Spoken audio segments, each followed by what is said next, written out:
জান্নাতের ৮টি দরজা। আজ আমরা সেই দরজাগুলো খোলার ৮টা সহজ আমল বা কাজের কথা জানব।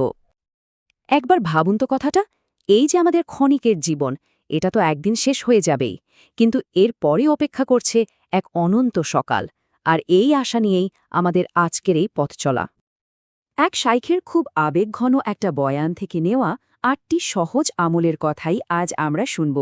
এমন সব আমল যা জান্নাতের ৮টা দরজায় খুলে দিতে পারে। চলুন তাহলে আর দেরি না করে শুরু করা যাক।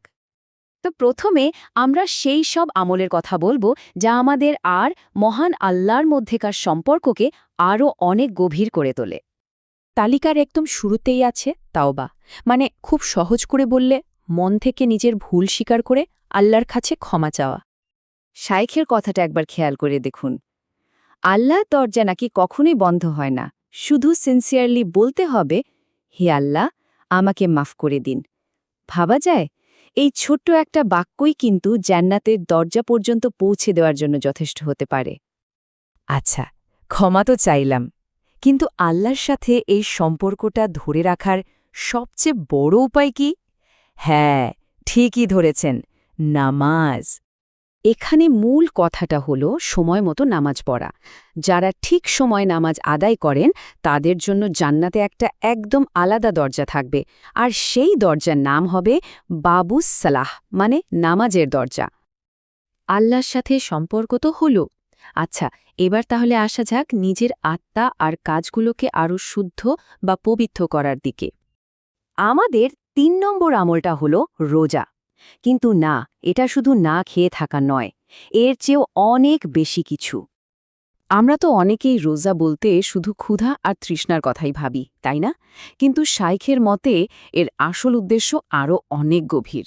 রোজা আসলে আমাদের মনকে পরিশুদ্ধ করে, ভেতরের সব ময়লা দূর করে দেয়।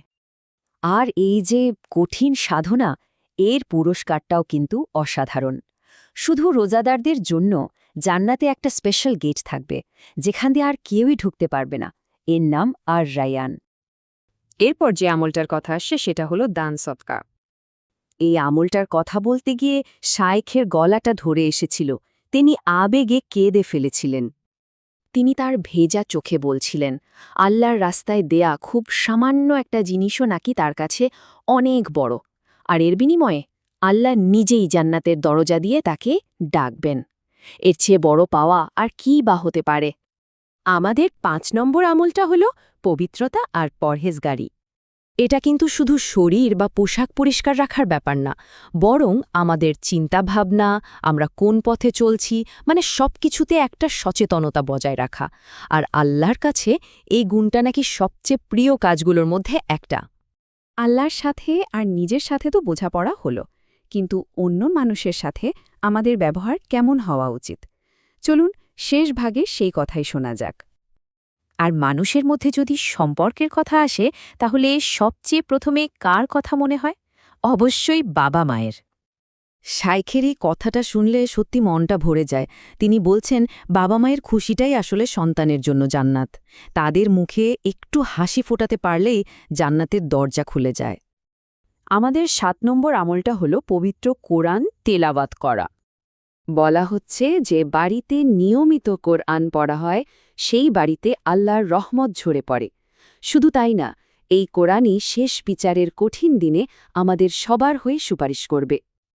আর একদম শেষে যে আমলটার কথা বলা হয়েছে, সেটা যেন আমাদের পুরো চরিত্রটাকে এক সুতোই গেঁথে ফেলে। শাইখ বলছেন, মনটাকে নরম রাখতে, মানুষকে মাফ করে দিতে, আর কাউকে কষ্ট না দিতে। কারণ যাদের মন নরম হয় তাদের জন্য জান্নাতের রাস্তাও নাকি সহজ হয়ে যায়।